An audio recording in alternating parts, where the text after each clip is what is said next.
Joining us now, Congressman and House Intelligence Committee Chair Adam Schiff. He led impeachment proceedings against the president and argued for conviction in the Senate. In his closing statement, he said, quote, "He has compromised our elections and he will do so again. You will not change him. You cannot constrain him. He is who he is."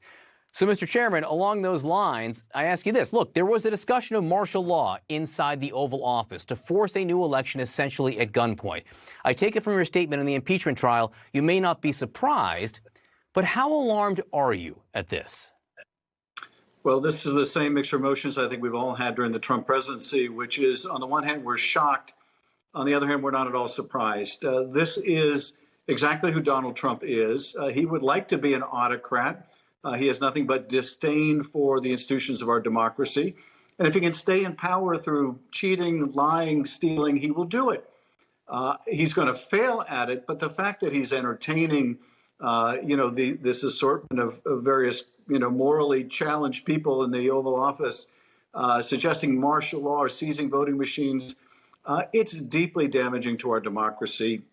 He's creating a permanent class of aggrieved Americans who think their election was stolen from them.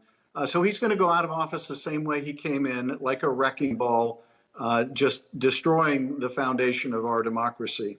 What are the guardrails for the next 30 days, Mr. Chairman? Well, I think we can expect the president is going to descend into further madness as he exits the Oval Office, and he's worried about his own personal liability and his financial debt and everything else. In terms of the guardrails, well, they're the same guardrails ultimately that we've always had, and that is the people of our government. Will they stand up to him? Some will, some have. All too many have capitulated. These Republicans who went to the White House today are among the most sycophantic of the whole Congress. The people that put their name on that bogus lawsuit, 126 of my Republican colleagues, none of them profiles in courage, all of them doing damage to our democracy. But I think there are enough good people in the Congress to stop any effort to overturn the election. So you've had your fair share of issues with Attorney General William Barr. But what does it tell you? That we heard him moments ago talking to Aaron Evan Perez during this news conference. What does it tell you that he's not willing to sign on to any of these crazy ideas? Well, that's saying a lot because no one has, I think, politicized the office of Attorney General.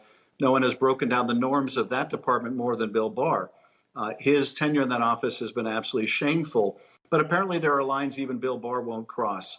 Now, I have to say it's a bit opportunistic in the sense that he's leaving. If he were leaving, would he be willing to stand up to the president? His history says no, he wouldn't. So in any event, good riddance, Bill Barr. But it is telling that not even someone who has been willing to carry his dirty water for so long will carry that much more.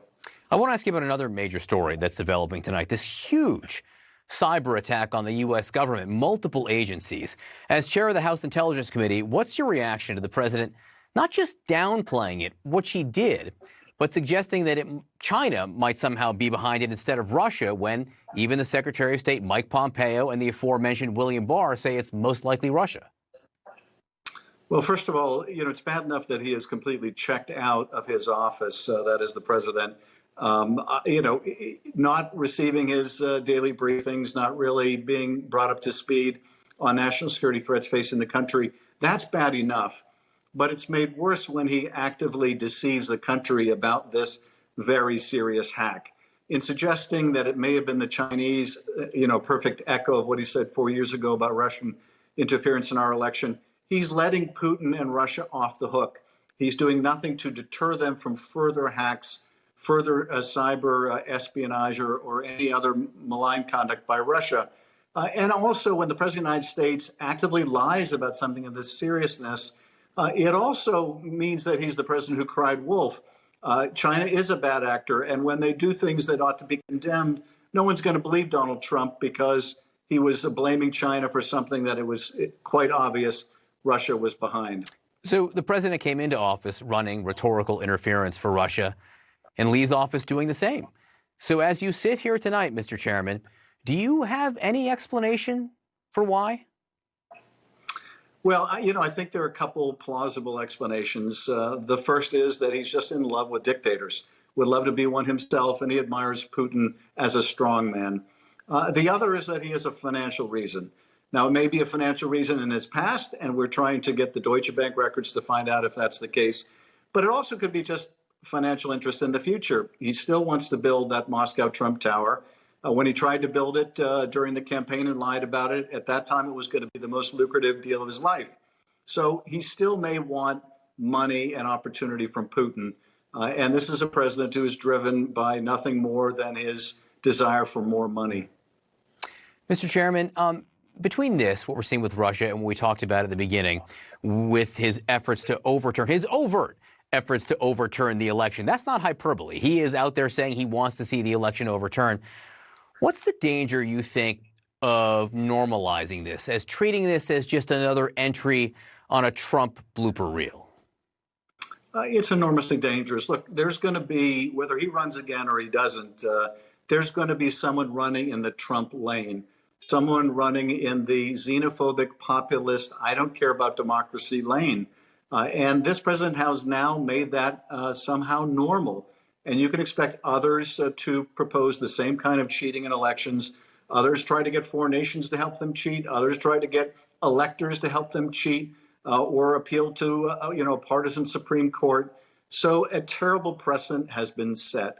And once it is set, of course, it takes years and years, sometimes decades, to obliterate that precedent. So he's doing real harm. And as I mentioned before, the part of that harm is in creating this group of millions and millions of Americans who think they had their election stolen from them and won't accept the new administration the way they should. So there's just no, I think, downplaying the seriousness. Mr. Chairman, thank you for being with us. I do appreciate your time. Happy holidays. Happy New Year, sir. To you too. Stay healthy.